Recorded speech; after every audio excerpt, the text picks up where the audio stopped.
Hello! Welcome back to my channel హన్షస్ world. ఈరోజు మన ఛానల్‌లో మునక్కాయ, మామిడికాయ కర్రీ ఎలా చేయాలో చూపిస్తాను. చూసేయండి. ఇప్పుడు ఇంగ్రీడియెంట్స్ అనేది చూపిస్తాను. బాయిల్ చేసుకున్న మునక్కాయలు. నేనైతే 2 మునక్కాయలు తీసుకున్నాను. అవి ఒక 1 విజిల్ అయితే ఉడికించుకోండి. తర్వాత ఒక మామిడికాయ తీసుకొని ఇట్లా పెద్ద సైజు ముక్కలు కట్ చేసుకున్నాను. చిన్నవైతే తొందరగా దాని లోపల ఉన్న పల్ప్ కరిగిపోతుంది. సో, ఒక కప్ నిండా అయితే ఉల్లిపాయలు తీసుకున్నాను. చిన్న సైజు టమోటాలు 3 కట్ చేసి పెట్టుకున్నాను. ఫైనల్‌గా కొంచెం కరివేపాకు తీసుకున్నాను. ఒక పాన్ పెట్టుకొని దాంట్లో 3 టేబుల్ స్పూన్ ఆయిల్ వేసుకోవాలి. ఆయిల్ కొంచెం హీట్ అయింది అనుకున్నప్పుడు ఆవాలు, జీలకర్ర వేసుకోవాలి. ఇప్పుడు అది ఒక 1 సెకండ్ అట్లా ఫ్రై అవ్వనివ్వాలి. ఒక కప్పు ఉల్లిపాయలు వేసుకొని బాగా ఫ్రై చేసుకోవాలి.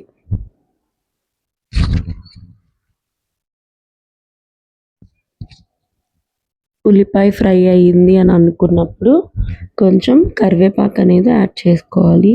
ఇది ఎక్కువసేపు ఫ్రై చేయకూడదు. ఒక 1 సెకండ్ అలా ఫ్రై చేస్తే సరిపోతుంది. మరి ఎక్కువ ఫ్రై అయితే మాడిపోతుంది. టమోటాలు యాడ్ చేసుకోవాలి. టమోటాలని అంతా కలిపేసేసేసి బాగా ఒక 5 మినిట్స్ నుంచి ఒక 10 మినిట్స్ వరకు సిమ్‌లో పెట్టి ఫ్రై చేసుకోవాలి. టమోటా అయితే ఫ్రై అయిపోయింది. ఇప్పుడు మనం కట్ చేసి పెట్టుకున్న మామిడికాయ ముక్కలు ఉన్నాయి కదా, అవి వేసుకొని ఆ గ్రేవీ అంతా మామిడికాయలకి పట్టేలాగా కలపాలి. చూసారా మామిడికాయ ఎంత కలర్‌ఫుల్‌గా ఉందో. మామిడికాయ అంటే ఇష్టపడే వాళ్ళు ఇలా చేసుకొని ట్రై చేయండి.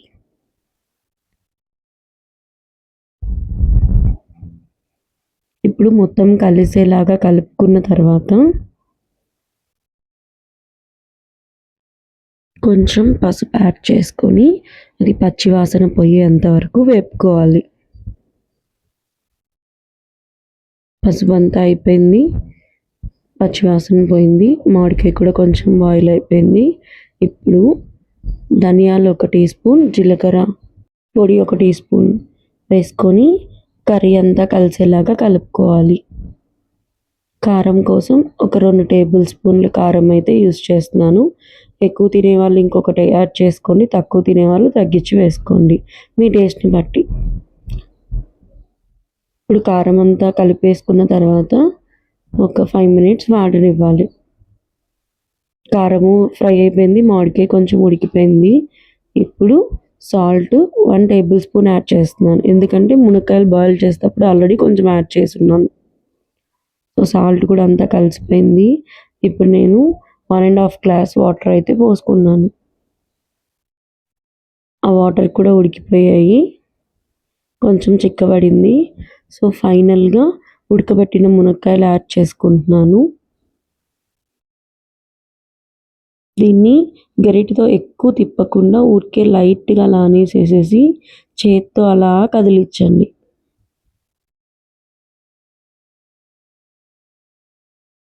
ఇప్పుడు మనం చేసుకున్న పులుసులో కారం కానీ, ఉప్పు కానీ ఏమన్నా తగ్గిందేమో చూసుకొని, తగ్గితే కొంచెం యాడ్ చేసుకోండి. నాకైతే కొంచెం సాల్ట్ తగ్గినట్టు అనిపించింది. అందుకే సాల్ట్ యాడ్ చేసుకొని మళ్ళా ఒకసారి కర్రీనంతా ఒకసారి తిప్పేసుకుంటున్నాను నీట్‌గా. సో, ఫైనల్‌గా మునక్కాయ, మామిడికాయ కర్రీ అయితే రెడీ అయిపోయిందండి.